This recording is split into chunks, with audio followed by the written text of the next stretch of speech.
Okay, good. Thanks, Alistair, for inviting us to share our research results here. So the presentation we have put together is titled Recent Advances in Satellite Earth Observation-Based Water Quality Monitoring and Forecasting in Complex Coastal Waters. The results we present here and the research we have done is part of CSIRO's AquaWatch mission and the AFM missions project. So there are some very interesting results that we have developed over the past 2 years that we had been working on this project, and we are happy to be here to share these results. So myself, I'm Nagur Cherukuru. I'm part of CSIRO Environment. My research interests are in coastal oceanography, marine optics, and satellite remote sensing. With me, I also have Eric Lehmann, who is part of Data 61's remote sensing team. We both are based in CSIRO's Black Mountain campus in Canberra. On the other side, Foivos is based in Perth, but in the same sort of remote sensing team in Data 61 as Eric is.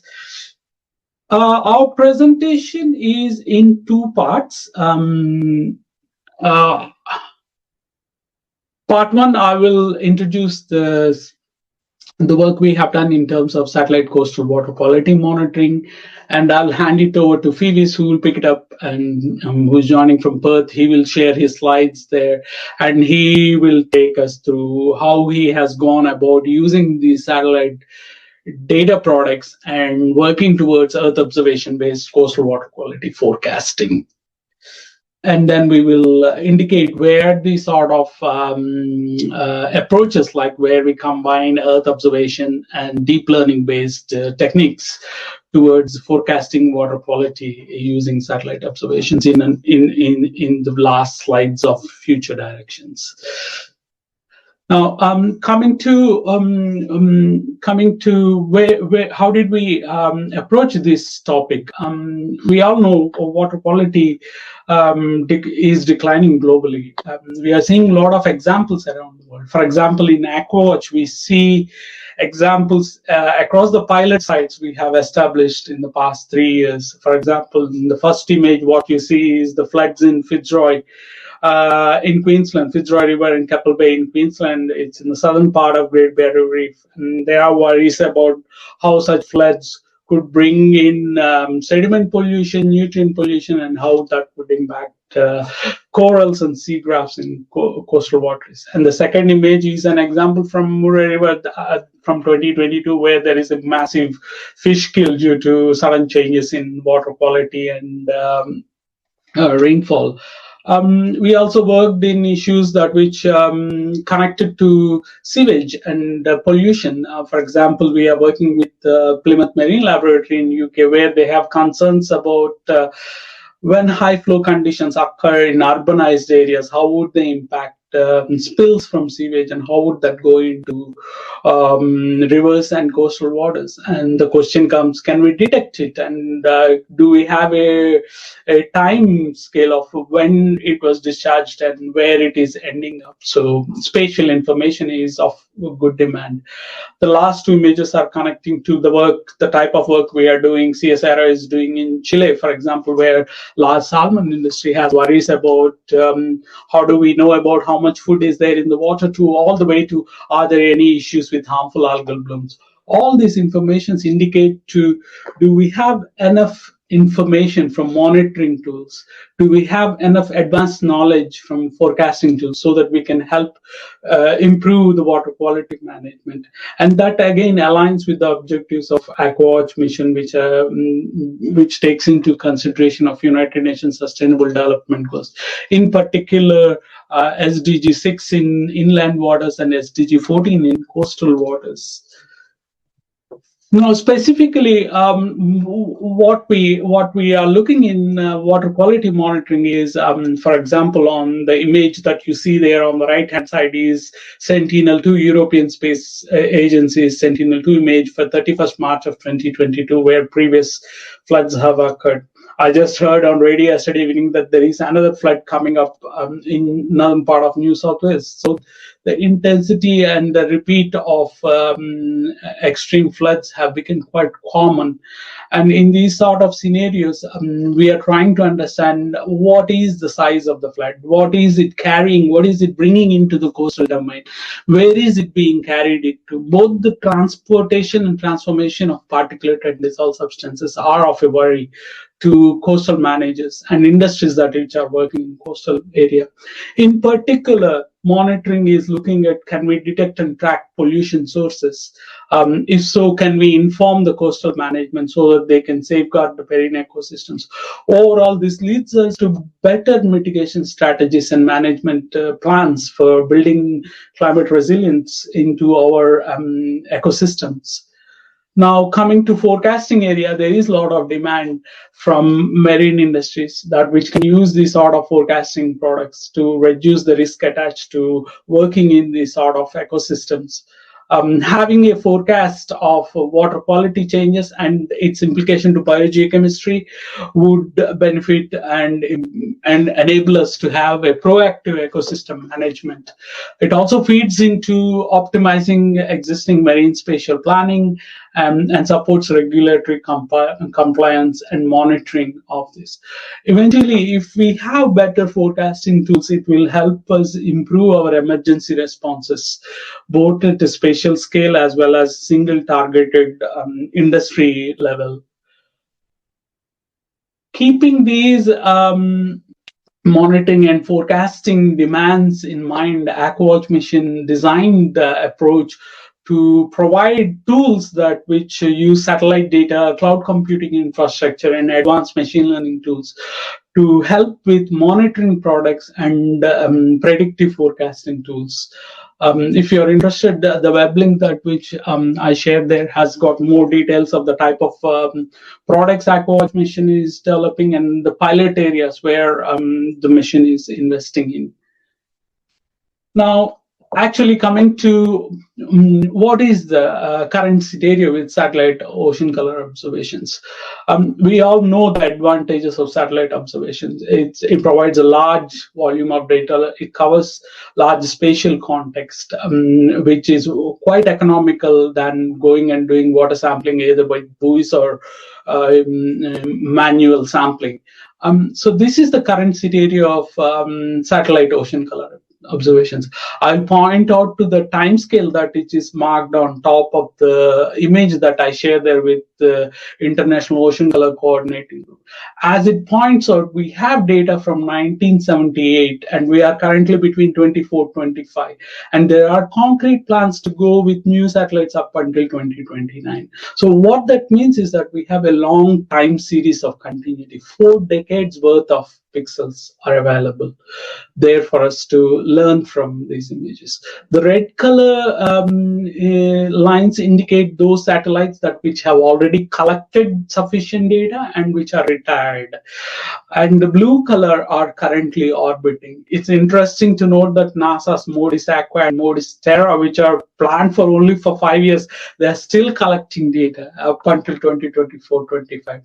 Some of the results that Foivos will share later on uses actually these long time series of data. I'm pointing out again and again, there is large volumes of data that is available here. That's what the main point I want to bring it forward. If you look at 2010 onwards, there is a bigger push in the number of satellites that which are coming. European Space Agency, Korean Space Agency, and Japanese Space Agency also included a variety of satellites. So this also brings to the point the large volume of high quality data. All these space agencies are talking to each other in terms of calibration and validation and providing long-term continuity in the data set, and also providing high quality data by collaborating on calibration and validation using in situ data. And the other point is that it's not just 10 kilometers data or 1 kilometer data. A variety of pixel resolutions and spectral resolution data is available. For example, you might look at the flood water from Sentinel-2 data at 10 meters pixel resolution. At the same time, you might want to look at how is the plume interacting with East Australian current at 1 kilometer using NOAA data. So that sort of data is available, that which allows us now to connect the processes between what is happening on the land and climate and its connection to the ocean processes. Now, coming to the new set of sensors that which are marked in gray and the blue at the end, the important one to note is NASA Space. Space, unlike the other satellites launched so far by NASA and ESA, it's not multispectral. Multispectral satellites, for example, in MODIS, there are 10 bands that which are in visible region. In VS, there are about 6 bands. But Space is hyperspectral. Between 400 nanometers to 700 nanometers, there are about 100 channels that which are available. What that means is that we are able to take advantage of all those absorption features of multiple phytoplankton groups, or we may be able to look closer at what is the photobleaching influence on dissolved organic material. So hyperspectral imagery at 100-meter resolution is going to improve the amount of knowledge we are going to gather for each pixel in that sense. And the other category where there is a lot of interesting work is happening is geostationary satellites. Most of the satellites that I mentioned so far, they come once in a day or once in a week, depending on the resolution and the repeat cycle. However, these geostationary satellites, for example, Gochi from Korean Space Agency or Himawari from JAXA, Japanese Space Agency, they provide data at every 15 minutes during the daytime. So that will completely change the scale of our observations and the amount of learning we can do from that sort of observation. Imagine having data from 9 o'clock in the morning to 4 o'clock in the evening, looking at tidal cycles and its influence on sediment distribution in front of a river mouth. So that's the scale of work that we can add into the training of our models. Now, a variety of satellite data is there, as I have informed in my previous slide. But what is the availability of that transformed into a biogeophysical knowledge? Standard ocean color algorithms are popular, as that are made available by NASA. One such example is the data set that I'm demonstrating there. So we took the standard algorithm as it is made available by NASA on their web portal and tested it on Australian coastal waters. The data what you see there is collected in Australian coastal waters. I have about 264 locations where I have both optics data as well as the biogeochemistry attached to it.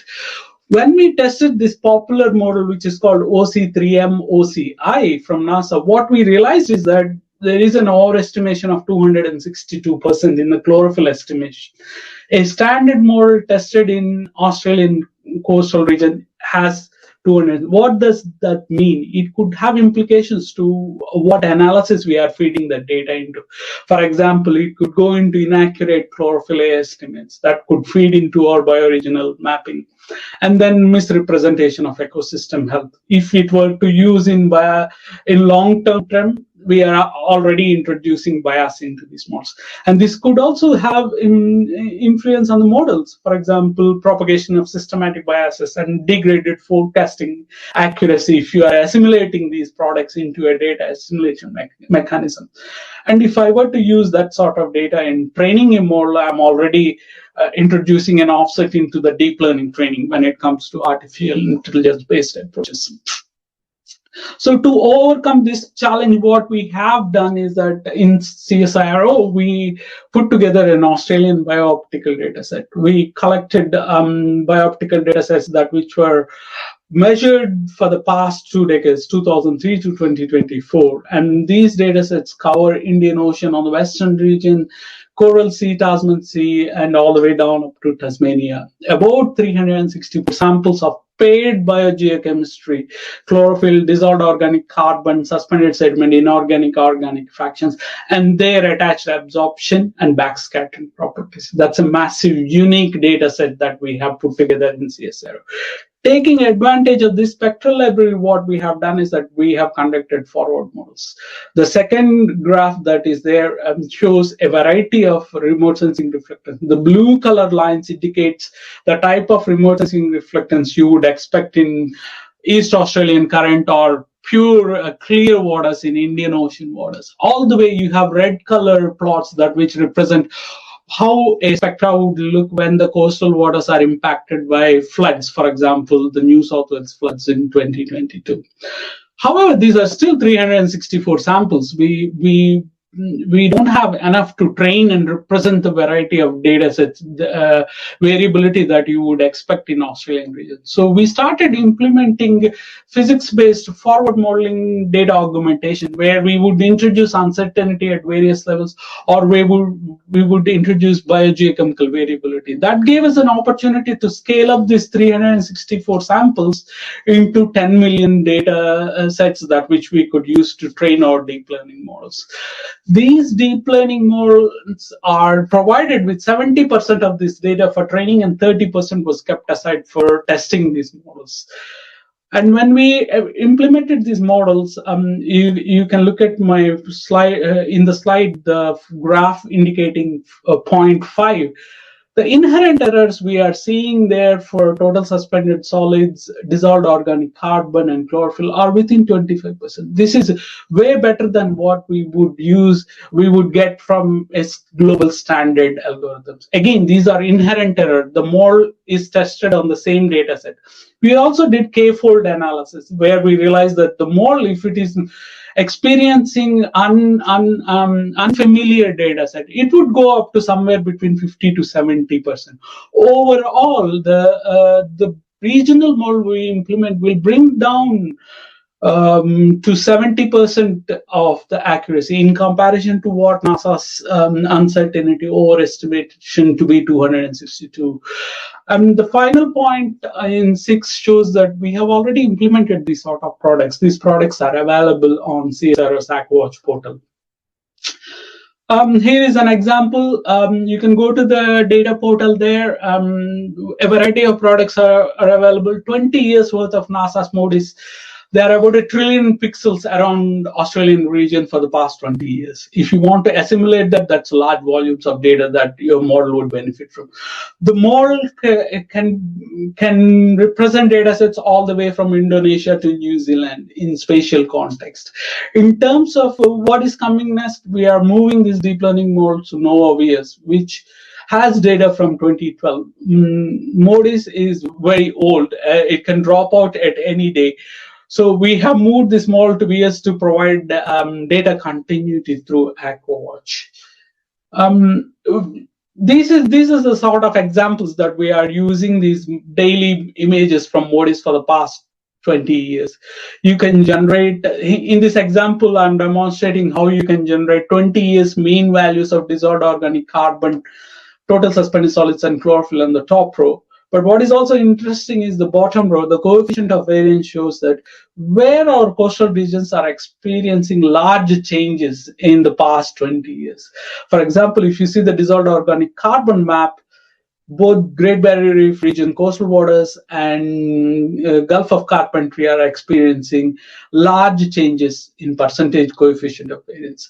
That can be applied to other two maps as well, suspended solids and chlorophyll. So having access to these large amounts of data will now allow us to look at various variabilities and what is happening in long-term trends and identify hotspots and long-term trends so that we can inform the management authorities about how they should go about looking into what is the future of water quality around Australia and how they should plan for ocean management around Australia. Now, the continental model that I indicated could also be applied to fine resolution data, such as the one I'm showing here, Landsat at 30 meters. Here I'm demonstrating the application on April 4th of 2022, just after the floods. On the left side, I have high flow conditions. On the right side, from Landsat, I have low flow conditions. The model is sensitive to both low flow conditions and high flow conditions. And the model is also sensor agnostic. You can drag it to Sentinel-2 or even all the way to Planet. We have tested it on Sentinel, Landsat, and no OBS at 1 kilometer and MODIS at 1 kilometer. Again, this data is also available, freely available for visualization on AquaWatch portal, and the data is available from 2013 to 2025 for the whole coast of New South Wales. Because this is large volumes of data, at the moment we are only providing these sort of access to projects which has interest in testing it in pilot regions around Australia. Now, we have now solved the issue of how do we generate large volumes of data so that we can gain knowledge on water quality. Now, the next step, what Foivos is going to introduce is that take all this data, develop deep learning models, purely using satellite remote sensing data, and then provide forecasting that which could help industries such as aquaculture industry or marine park management. Eventually, we are hoping that this would help wider range of socioeconomic components, example, safe swim programs or tourism and recreational operators as well. So that is what we had been doing in the monitoring space, and I will hand over here to Foivos, who will take us to how he is using satellite observations to train his deep learning models so that he can give surface coastal water quality forecasting around different pilot regions around Australia. Foivos, passing it to you. Okay.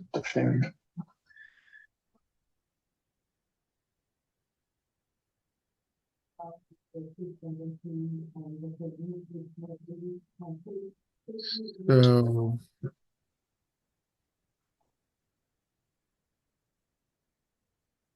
can you see my screen? Yep. The Can you presentation? please put it in full screen on the right side? Please. I don't see that. No, it's come good. It was just slow coming through. Yeah. Oh, okay. Yep. Thank you, Nagur. So I'm gonna travel you on what we try to do on the forecasting aspect of these water quality parameters. A little bit of background. I'm a physicist, and I approach this completely from AI perspective. It's just data to me. So let's see what happened and what I got there. So this is the the kind of data that I'm seeing. The ultimate goal is to be able to forecast water quality parameters across all over Australia. We selected 5 regions to use as training data. Eric and Nagur provide the data, and what we see here is chlorophyll concentration. Actually, we see weekly averages. Once I saw these data, the first thing that came into mind is that, okay, we have a huge problem with the gaps here. And these are actually weekly averages. So that's a big problem. So, and the question is, what are we going to do about it, and if we can do anything about it? So we need some form of data imputation. Sorry, I need to close a couple of things because I'm not seeing all of my screen here. Okay. So we need to do some kind of data imputation, which means filling the gaps. Otherwise, deep learning cannot learn from pixels that don't have any values. These gaps are happening because during the process, somebody applied cloud masks and removed pixels which were considered not to be healthy. I will come back to that later on because deep learning, because we have variations in terms of cloud thickness and effect, and deep learning, because it can see spatio-temporal correlations, is not affected by cloud so much in general, assuming that you have at least the observations, which is not the case here. So what we've done here in order to mitigate somehow the problem, because when we tried with daily observations, things weren't working, was to create weekly averages. And I have to say here that when we train with a deep learning model, we don't learn anything from pixels. Like during the training stage, in the loss term, we have an index mask where it multiplies with 0 everything which is a missing value. So the gradients are not learning anything from missing values. So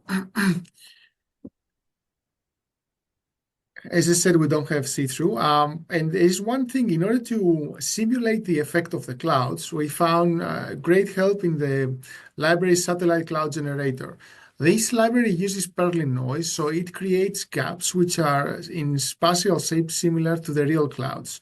This has been very helpful because when we have a healthy region, we can apply a random mask in there, provide to the network missing values, and then try to predict where these missing values were. This is not the case with real data where we actually have real missing observations. We cannot learn anything from there. So I'm going to walk you now through the journey on what we did, how it started, what we tried, what didn't work, and then where we ended up.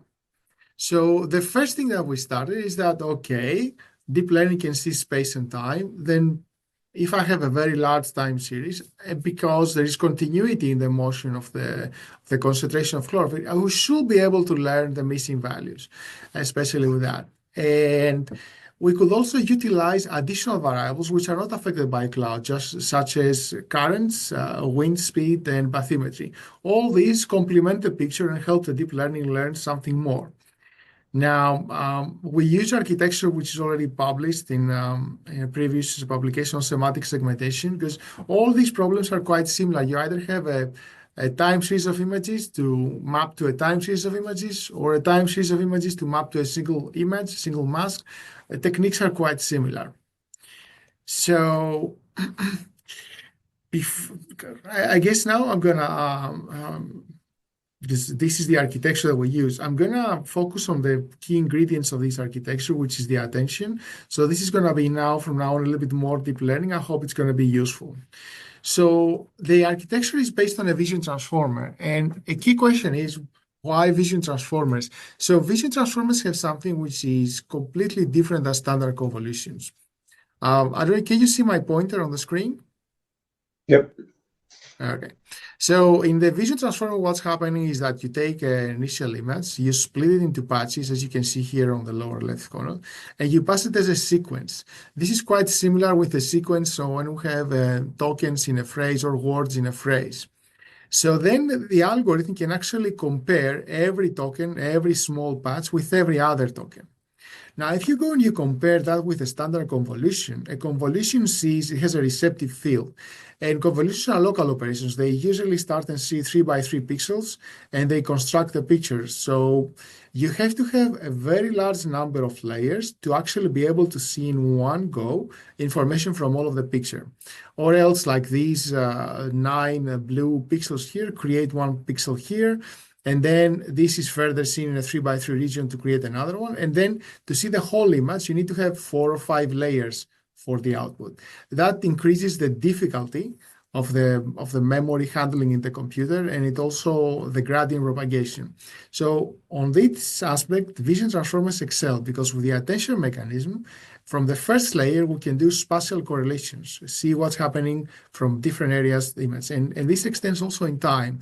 I'm going to start only in 2 dimensions, which is simpler, and then I'm going to expand in time.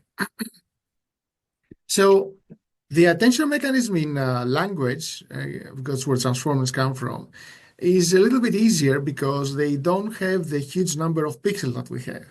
So in computer vision, in order to understand the spatial correlation between pixels, one should compare every pixel with every other pixel, and that destroys the memory. It's a memory-hungry operation.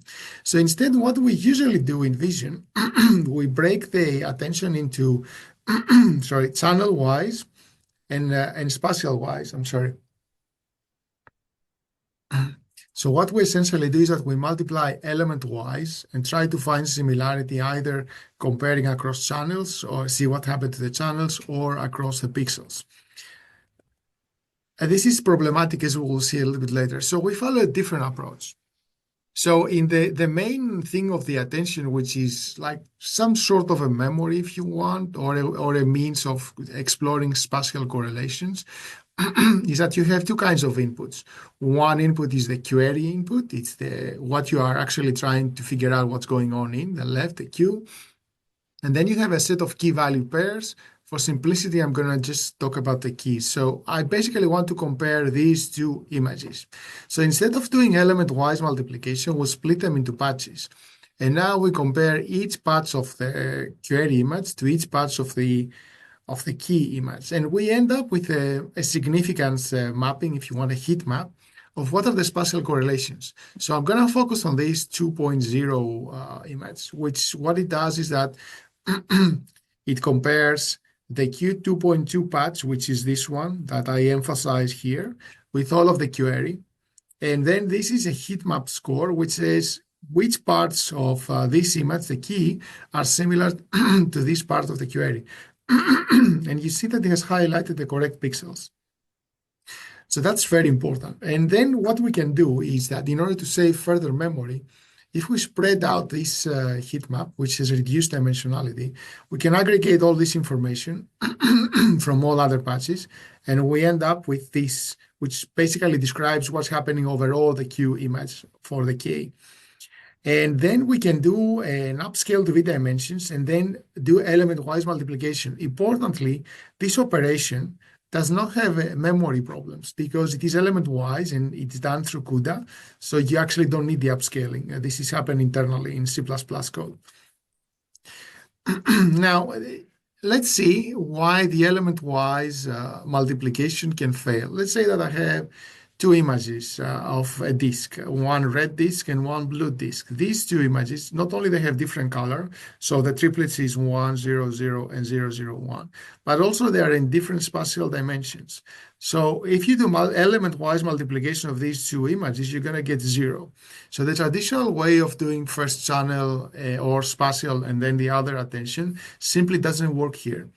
In contrast, when we do our patchification where we split into patches and we do also this patchification into the channel space, then we see that this image, this is the question, what is important on Q based on information that exists on K. It emphasizes the correct area of where there is additional information. And similar here is what is important on the keys based on information that exists on the query. It emphasizes the correct area, which is where is this blue dot. Now, we've done that, which conceptually worked, and we managed to show that we basically took the max V transformer and we swapped the attention, and that was the key contribution, one of the key contributions to the architecture, and we saw performance improvement, significant performance improvement. And we have used that in not only in the SSG2 schematic segmentation, but also on field boundaries detection, where we actually had as input clouded images, and the result was not affected by cloud because the vision transformer could actually see spatio-temporal correlations. Now, let's see what's happening when we include also time. For simplicity here, let's say that I have a time series of observations. Let's say I bundle together the channels and the time. If I have single channel, you can imagine that these are the slices of time. And what's happening is that we split it both in space and time. And then now we have very small patches, very small boxes. And then we can compare each of these small boxes with every other small box. Again, here you see a similar example where we have now two time observations of red disks and two time observations of blue disks. Here, this image shows what is important on the first time instance on the red disk based on information that exists on the other two blue disks on two different time instances. So the model learns from space and time all the correlations. So this is working well. Now let's go back to the core of the problem, which is how we're going to do the inpainting.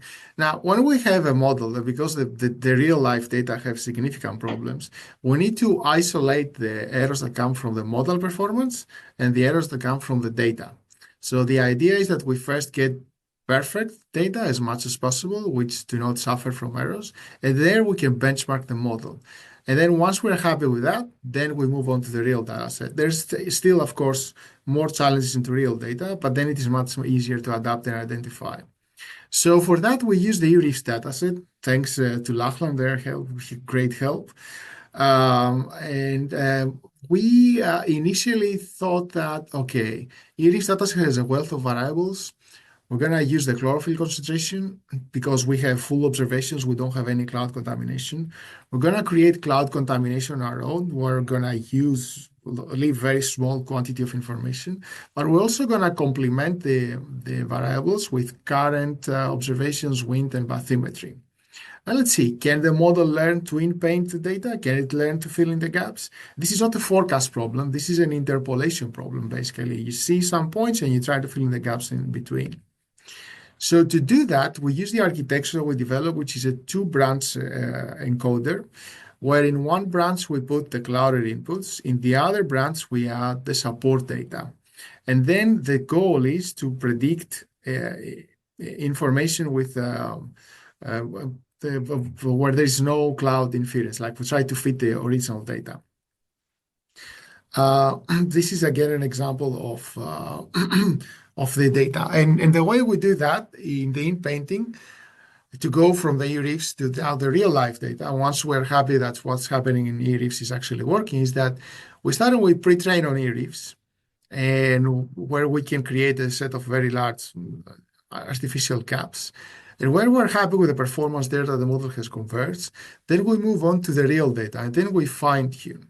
Now the model that was trained on ERIFs is aware of that.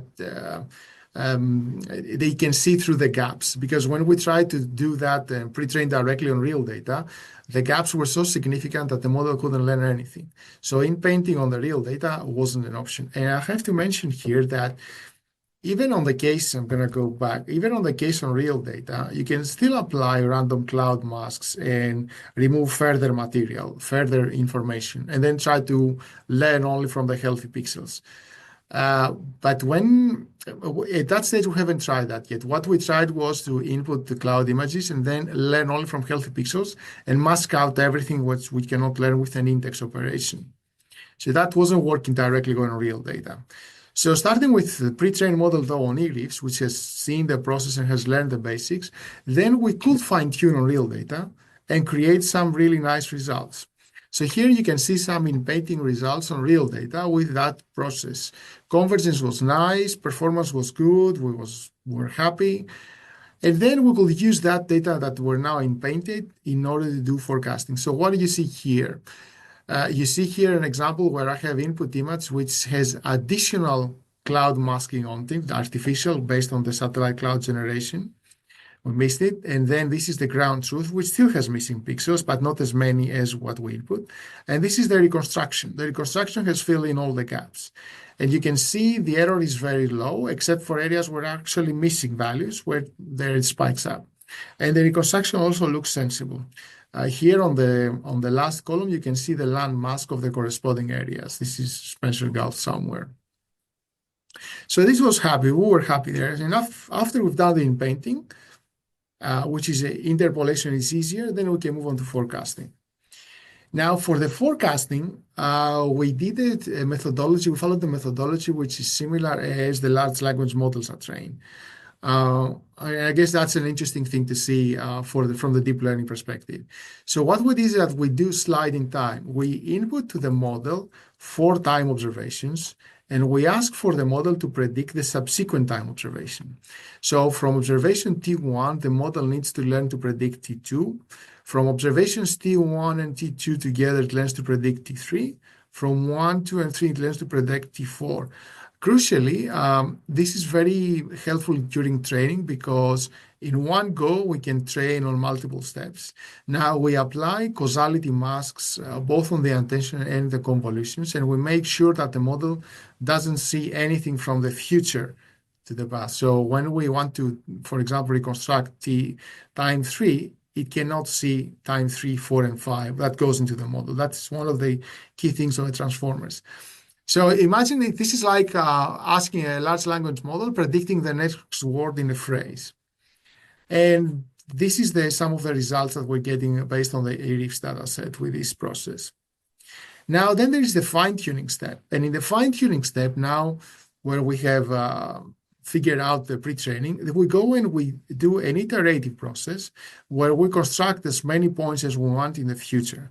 So we input, for example, 4 time steps. We predict again, as the previous process, 4 time steps, but we hold only the last one.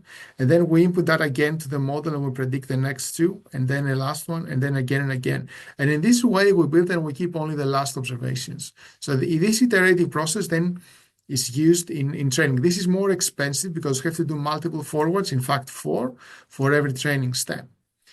Now, we tried that on fine-tuning, and these are some convergence curves. This is one of the loss metrics. This is SMAP, symmetric mean average precision. So we tried a bunch of things. We tried different loss terms. We tried temporal consistency, adding the temporal derivative. This helped a lot. We added L1 loss. We added SMAP loss. We added different kinds of losses. And what we will see is that although the model was very good in painting, in forecasting, it was really bad. It will take about 200 epochs to start converging. Sometimes won't converge at all. And even there, the convergence was very slow. So when usually this is happening in deep learning, it means that we're missing something major in the modeling. It's not a problem of the architecture because the architecture has proven itself in so many other examples. It's got to be something else that we're missing. We're happy with the result. So what could go wrong? And we were chatting with John Taylor, and we did some work on SST forecasting. And I said, okay, it's not possible to, because the idea was that there's missing data in the beginning. And the data are not enough. We don't have enough time series to train a model adequately. And I said, there's no way, because I can do such a good job in in-painting. There's something that we're missing. If I can do such a good job with in-painting with random cloud masks, why am I not doing a good job in forecasting? And he said, okay, then how about if the key ingredient is the random cloud masking, why don't you try it in forecasting? Which we have tried in the past, but not in this setting. So it's completely counterintuitive to add additional gaps when you try to do forecasting in the processing. And then we did that. So we said, okay, we're going to skip the additional variables. We're going to keep the ground truth as is. We're going to train from scratch, ditch completely pre-training on e-reefs, and we're just going to add artificial random clouds. The architecture now is another architecture we used based on the similar ingredient, the BTA-V 3D. We used it and saw it worked really well on 3D time series on field boundaries. And that's where we're using from. So when we did that, before I go there, I have to say that we also explored the seasonality effect in the data because that was ingredient also of the process. We did in the right plot here, you can see the chlorophyll concentration, the average across space in all times in the data we have in the various areas in Australia. So we did a Fourier analysis on this and identified some key frequencies. And then we mapped them also in the autocorrelation plot, and you can see the different cycles, how well the cycles, the frequency cycles fit with the autocorrelation. So identify cycles of 20 years, 10 years, annual, half a year, and a third of a year. And I'm pretty sure I found out that about 18 point something years, there is some lunar something there with the tides. That was also reflected there. So after adding all this and the random cloud mask, here on the left, you can see the seasonality climatology on Spencer Gulf, how it is affected. So when we added the random cloud masks, boom, out of the blue, convergence was great. So you can see that the model converges from very early stages and goes to optimality and stays there. It achieves better score than before. And performance is overall better. So that was the missing ingredient. It's really interesting because it's completely counterintuitive when you have already huge gaps and problem with the clouds to add more gaps. So what is happening is that we speculate that the model was getting lazy in the forecasting and it was propagating the average, but by asking it to fill in the gaps in more detail with the missing areas, that actually made the model less lazy and forced it to learn more. So the idea is that putting everything together is that we use the SMAP and smooth L1 loss and also temporal consistency derivative. We added position encoding both in space and time, seasonality inclusion in the data. We random masked areas in the input using parallel noise from the satellite cloud generation, and then teacher forcing and fine-tuning. And I hope I'm okay with time. Yes, I'm okay so far. So this is an example also of more detailed metrics on the same problem. So you can see here that all the validation loss goes convergence fast, the SMAP goes convergence fast. In contrast here, the validation loss have very slow convergence, and the SMAP forecast also very, very low convergence. So this was bad, and that fixed it. Now, doing that, and this is for the real life data now on the latest test set. The test set is the 10% of the latest time observations. We see that in lead time, from lead time 1 to 4 in various regions, Cockburn Sound in WA, Fitzroy River, Queensland, Kimberley Marine Park, WA, Shark Bay and Exmouth in WA, and Spencer Gulf, South Australia. We see the same pattern. As the lead time, which is the prediction forecast, increases, the error increases, and then it gets plateau. The mean absolute error is acceptable. This is an example of the pre-training and then teacher forcing and then fine-tuning. And now let's see some examples, some samples of performance in the various regions. So what I'm going to show is images like this, where the first two rows is the backcast, is what goes into the algorithm. You can see the huge cloud gaps. And then the algorithm spits 3 or 4 predictions, depending on the setting. The first column is the predictions. The second column is the ground truth. The third column is the absolute error. And then the last column is the fit to the pixels, only the healthy pixels, no land, no corrupted pixels. So this is an example of how the model compares with seasonality. In the black line, you have the ground truth. The climatology, sorry, not seasonality, is a dashed line. Now this says what is the average value per overall space per time for the various regions. You can see that the lead time is closer to the actual predictions, and climatology is going away. This is for Spencer Gulf. When I look at the climatology fit, this is a different kind of perspective. Here, what we do, we calculate the error per pixel on every time snapshot between climatology in real life and lead prediction in real life, and then we average overall space. So we see that climatology is lagging in the first instance usually, and then it gets same or better as we proceed in time. So this is a complementary picture how the spatial variability can affect performance, which is not seen here. This is another example which this is from Spencer Gulf. Again, this is a sample. You can see missing cloud gaps and what's happening. And this is also the prediction. One interesting thing to note is that because of the weekly average, we don't have always continuity in the data. So like, for example, you see a feature appearing here out of the blue. It doesn't happen gradually or slowly. So this is very hard for the algorithm. It's like solving a partial differential equation with very large time step, which is not very, very nice. This is an example from the Fitzroy River. What is interesting is that there's a significant spike here where there was a significant flooding event, which the model doesn't capture. And because the model doesn't have information of rainfall, it just sees what comes into the model. And then again, this is the difference between the error of climatology versus the error of the lead time. Climatology in the lead is worse than the model. As we proceed forward in time and go into 4 weeks, performance becomes comparable or sometimes better. This is from Fitzroy River in Queensland. Again, similar situation. These are 2 snapshots. It's interesting to see how much cloud we have here and missing values. The model learns to reconstruct, filling the gaps, and in one go do also prediction and forecasting. This is from Kimberley Marine Park, where it's a very difficult region. Again, this is the deviation of the real observed values in climatology from the models, and this is the error of the climatology and the lead values. This is the samples from that area. Again, this is from Cockburn Sound, similar picture. You see here that the climatology is further out from the real values, but that's not the case when you go for per pixel value error.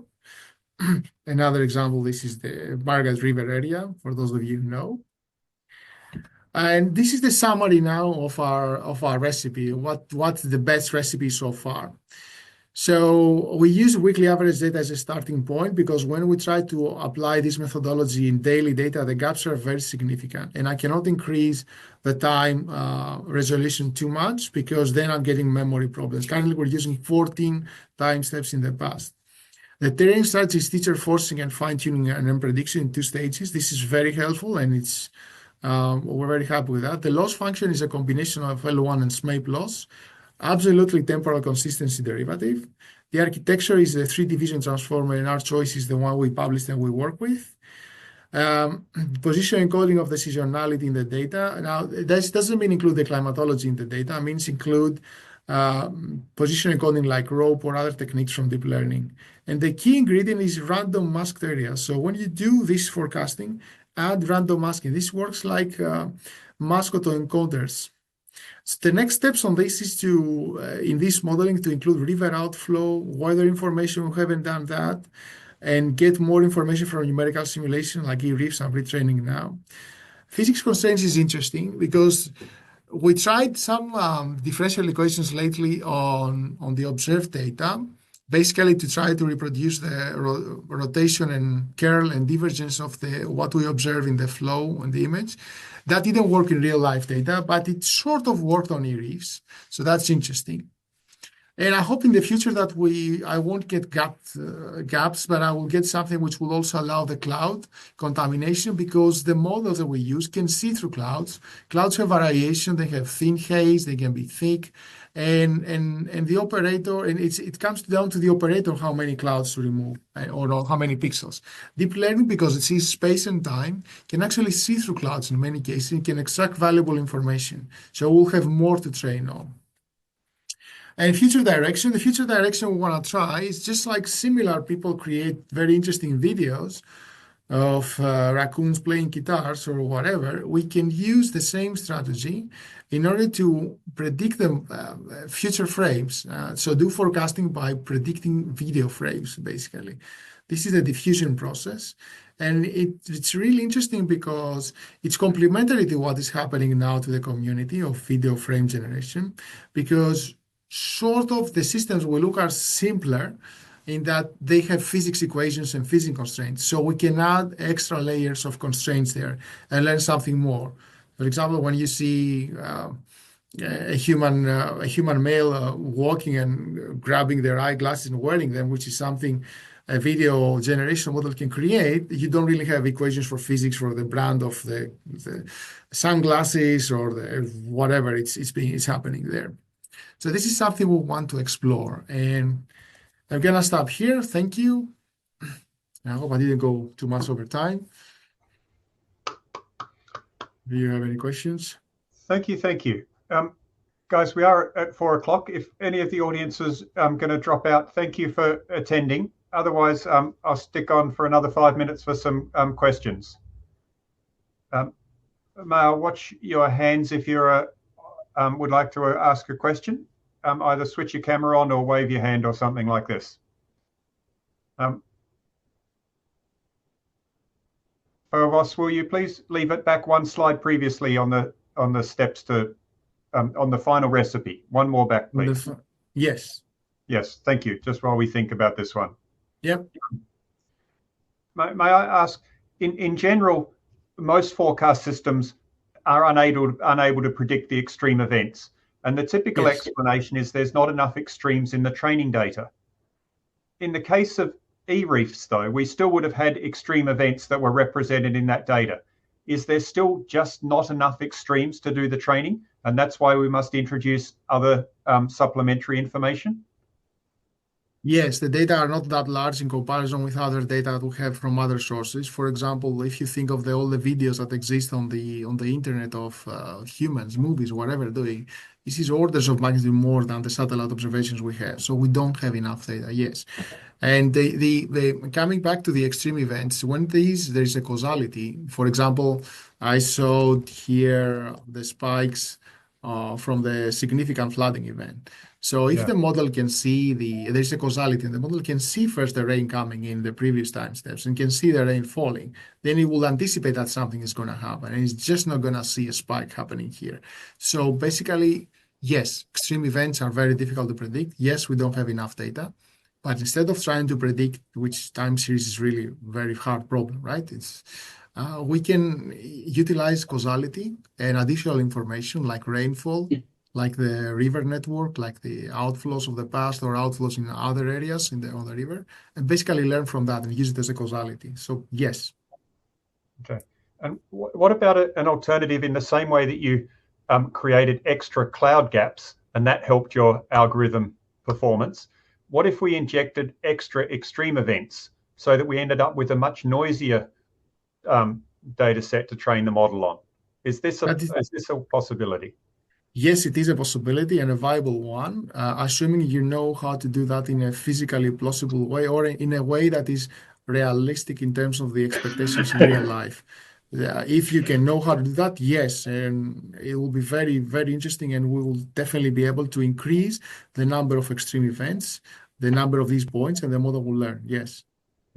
So just want to add a couple of things there, Alistair. Some of the ideas that we were thinking were, can you learn from one geographic region and transfer the knowledge to a different geographic region? If we are working on Western Coast, maybe the floods in Queensland will give an idea of what the physics should lay out. Could be one idea. And the other complaint for the past 2 years, Foivos have been waiting to us about these clouds, more data.